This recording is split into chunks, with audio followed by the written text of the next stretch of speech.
सहनाववतु सहनौ भुनक्तु सह वीर्यं करवावहै तेजस्विनावधीतमस्तु मा विद्विषावहै। ॐ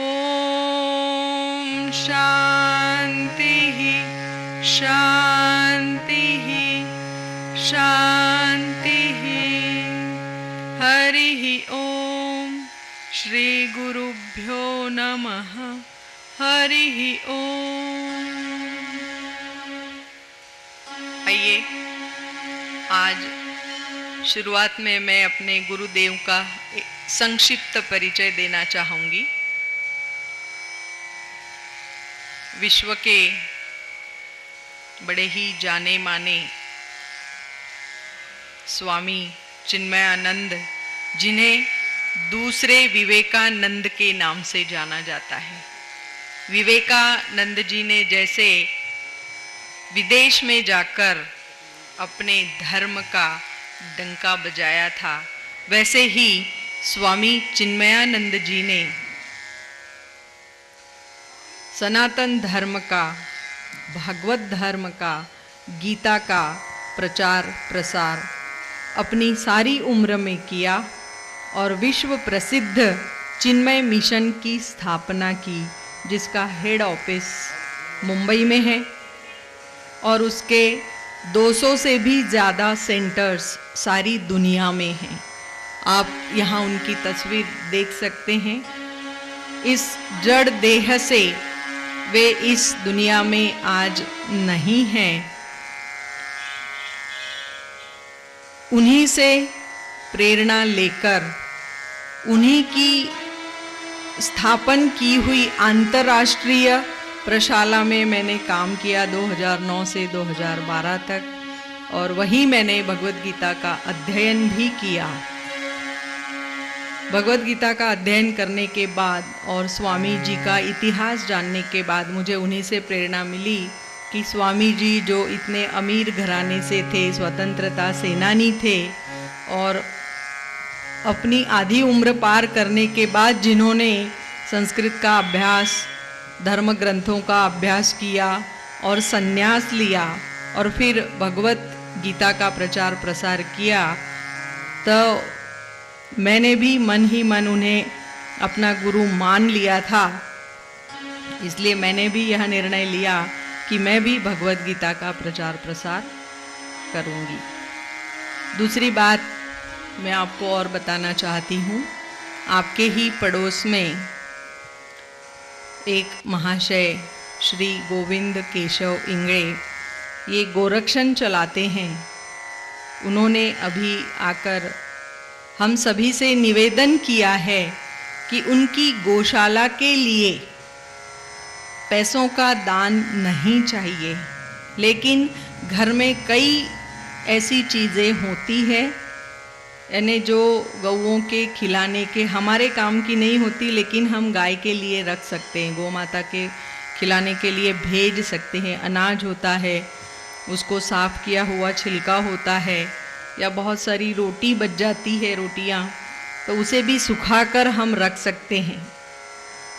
उन्होंने जो गौशाला शुरू की है वहाँ से आपको गोमूत्र, और अगर आप अग्निहोत्र करते हैं घर में तो गाय के गोबर के कंडे आपको फ्री मिलेंगे, और उन्हें जो चीज़ें आप देंगे उसको एक जगह इकट्ठा करके रखिए, उनके लोग आकर आपसे ले जाएंगे। तो ऐसा निवेदन उन्होंने किया है।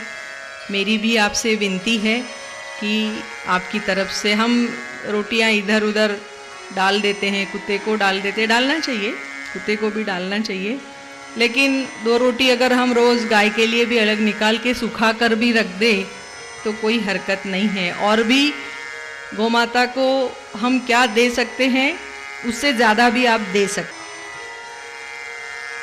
आइए हमारे दैनिक भगवत गीता की कथा की ओर बढ़ते हैं। हमने कल देखा था कि भगवान कृष्ण ने अर्जुन को उसकी शंकाओं का समाधान करते हुए सबसे पहले जो अर्जुन विषाद योग हुआ, फिर ज्ञान योग हुआ, कर्म योग हुआ, और धीरे धीरे वे अलग अलग रास्ते अर्जुन को बताते हुए आगे बढ़ रहे थे। अब आगे बढ़ते समय अर्जुन के मन के प्रश्न कम नहीं हुए थे। बार बार जिस शब्द का वर्णन आता था वह है कर्म, कर्तव्य, समर्पण। तो पुनः अर्जुन ने पूछा कि भगवान कर्म कैसा हो? आप बार बार कहते हो कि इस भाव से करना चाहिए, ऐसे तो मुझे ठीक से समझा कर बताइए कि कर्म को किस तरह से किया जाना चाहिए। तो भगवान ने कहा कर्म जो है पूजा भाव से किया जाना चाहिए। हम पूजा कैसे करते हैं? भगवान की पूजा करते समय हमारा ध्यान पूजा में होता है, मन से करते हैं, सचमुच अगर करते होंगे तो। नहीं तो दाल रखी हुई है गैस पर, उफन जाएगी, बच्चा मंदिर गया नहीं, स्कूल में गया कि नहीं, ऐसे सोचते हुए अगर हम पूजा करते हैं तो आवश्यकता नहीं है पूजा करने की। भगवान तो ये कहते हैं कि हमारा कर्म भी पूजा भाव से होना चाहिए। तो पूजा भाव या अर्पण बुद्धि या समर्पण या यज्ञ भाव, ये सभी एक के ही पर्यायवाची भगवान ने बताए और कहा कि यज्ञ भावना से अगर आप कर्म करते हैं तो वह कर्म उचित माना जाएगा। अब यज्ञ भाव जब हम कहते हैं तो पूजा भाव जब हम कहते हैं तो पूजा होने के बाद हमें प्रसाद भी मिलता है। रोज हम यहाँ भी प्रसाद पाते हैं, बराबर। तो प्रसाद लेने के लिए जो हमें प्रसाद बुद्धि होती है, प्रसाद बुद्धि किसे कहते हैं? कि सारा पूजा पाठ सब कुछ समाप्त होने के बाद अगर कोई तुम्हें प्रसाद देना भूल जाए तो आप आगे बढ़कर उसे कहते हो मुझे नहीं दिया। तो प्रसाद में क्या है इसका महत्व नहीं, वो क्या पेड़े देने वाले हैं, मुरमुरा देने वाले हैं, जो भी देने वाले हैं, हमें प्रसाद का महत्व है, उसमें वस्तु कौन सी है उसका महत्व नहीं। तो ये है प्रसाद बुद्धि। पूजा के बाद जैसे प्रसाद मिलता है और बड़ी तत्परता से हम उसका स्वीकार करते हैं, उसी तरह से जीवन में जो कर्म हम करते हैं वह भी अगर पूजा भाव से, यज्ञ भाव से, समर्पण भाव से करते हैं तो उसका भी प्रसाद हमें मिलेगा, मिलेगा ना। तो उस फल को भी हम उसी तत्परता के साथ स्वीकार करें, पसंद नापसंद को सामने न रखते हुए। प्रसाद में मिलने वाली चीज़ हमें ज़रूरी नहीं पसंद हो ही, लेकिन फिर भी कितने प्यार से हम उसे लेते हैं, आदर से लेते हैं, आदर से खाते हैं, तत्परता से लेते हैं, मांग कर लेते हैं। यहाँ ठीक है मांग कर मत लीजिए, लेकिन कम से कम जो भी प्रभु हमें देता है उसका सकारात्मक ढंग से तो हम जरूर स्वीकार कर सकते हैं। तो इस तरह भगवान कृष्ण अर्जुन से कहते हैं कि कर्म जो है हमारा यज्ञ भाव से होना चाहिए। तो यज्ञ भाव कैसे आएगा, कैसे यह यज्ञ भाव हमें जागृत होगा? तो उसके लिए फिर उन्होंने बताया है कि 5 रास्ते हैं, उसे अगर तुम करो तो यज्ञ भाव उसे माना जाएगा। यानी दैनिक कर्म करते हुए पहला बताया है भूत यज्ञ, नाम सुना है? भूत यज्ञ यानी क्या क्या हो सकता है?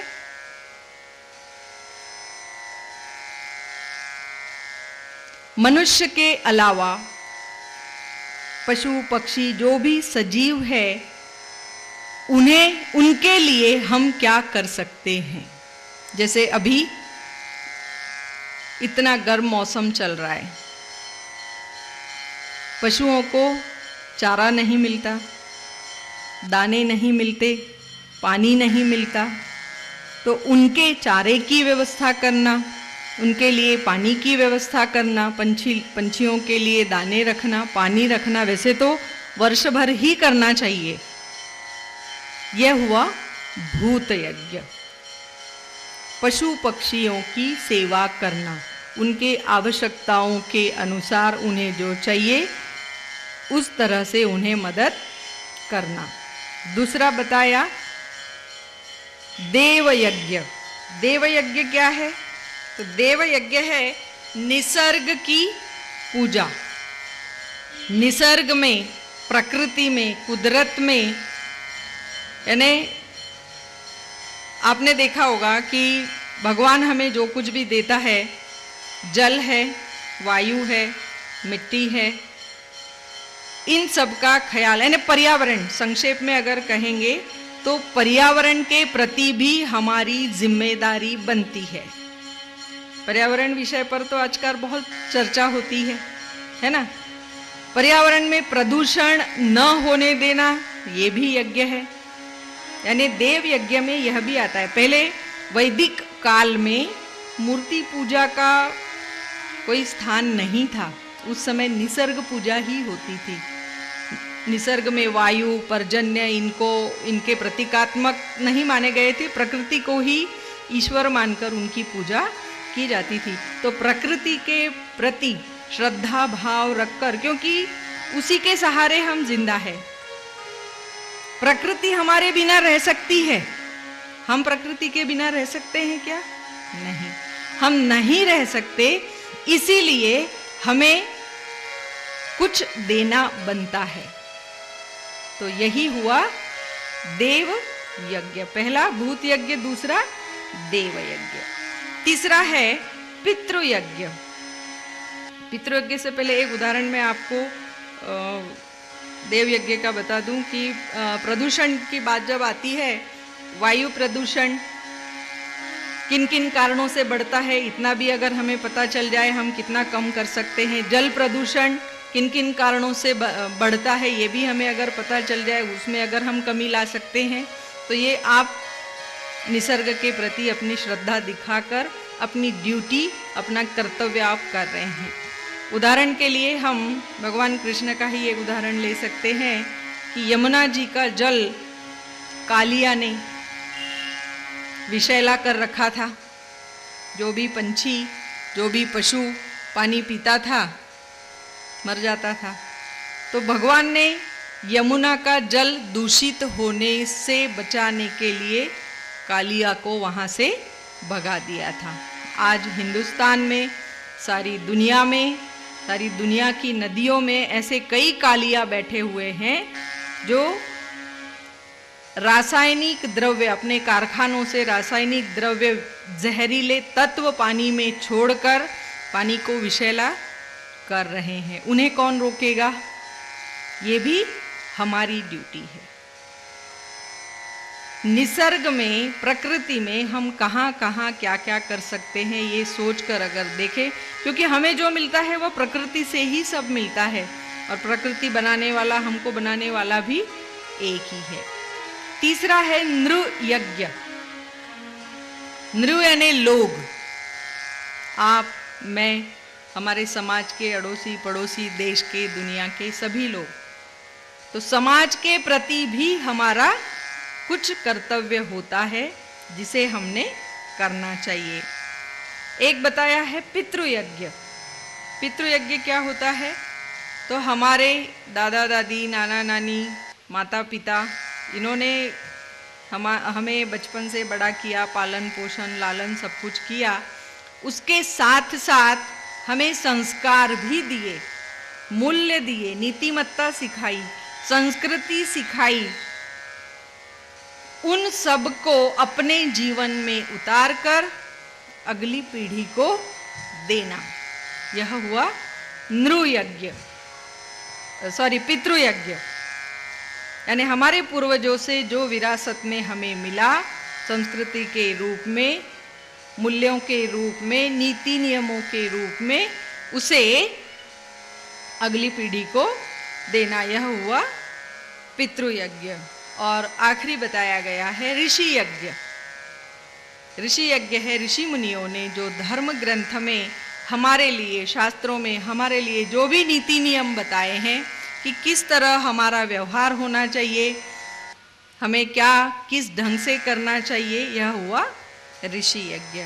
तो इस तरह ये यज्ञ करके अपने कर्म को हम यज्ञ भाव से कर सकते हैं। यहाँ सभी कर्म आगे जितने भी कर्म हैं इन यज्ञों में बट जाते हैं।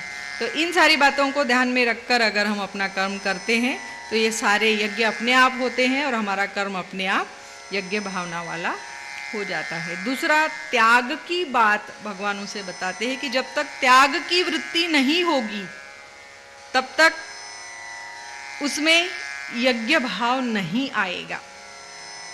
त्याग के लिए फिर एक उदाहरण आता है कि एक बार भगवान ने वैकुंठ में पार्टी रखी और देवों और दानवों को दोनों को भोजन के लिए बुलाया। बड़े मजे से सब लोग आए कि चलो बहुत दिन बाद पार्टी मिल रही है, अच्छा अच्छा खाने को मिलेगा। भगवान के यहाँ पार्टी है तो खाने की क्या कमी। राक्षस तो बड़े अच्छे से तैयार होकर आए, असुर सभी, सब लोग पहुँचे, सबका स्वागत किया गया।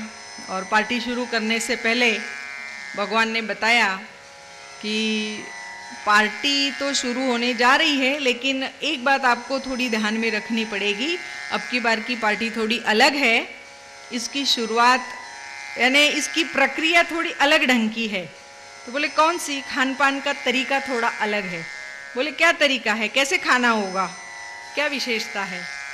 तो बोले हाथ को यहाँ से बिना मोड़े कौर उठाना है और खाना है।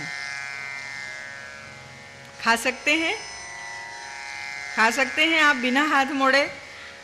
उठाया, तोड़ लिया, सब कुछ मुंह तक जाएगा कैसे? ऐसे फेंक के भी नहीं खा सकते, किधर जाएगा पता नहीं। भगवान बोले आप लोग शुरू करो, मैं आता हूं थोड़ी देर में। ऑर्डर दे दिया शुरू करने का, पार्टी शुरू हो गई। भगवान पहले थोड़े घूम घाम के आए, जानबूझकर 5 मिनट बाद आए और पहले असुरों की तरफ गए। देखा असुर बड़े संघर्ष कर रहे हैं खाने के लिए, ऐसे वैसे आड़े टेढ़े बैठकर सोकर हर तरह से खाने का प्रयास कर रहे हैं, लेकिन नहीं खा पा रहे हैं। भगवान हंसने लगे, एक भी असुर खा नहीं पा रहा था। फिर जिस तरफ अभी टेबल भी अलग अलग लगे हुए थे उनके, कोई लड़ाई झगड़ा ना हो जाए आपस में, इसलिए देवों के टेबल इस तरफ थे, असुरों के इस तरफ थे। असुरों को देखा, फिर उस तरफ गए भगवान जहाँ देव खाना खा रहे थे। उन्होंने देखा कि उनका तो खाना समाप्त होने को आ गया और निकलने को है। बोले भोजन हो गया? बोले हाँ। कैसे? बोले हमने एक दूसरे को खिला दिया। सीधी सी बात है ना, मैं कौर उठा सकता हूँ, दूसरे को तो खिला सकता हूँ, हाथ मोड़ने की आवश्यकता नहीं है।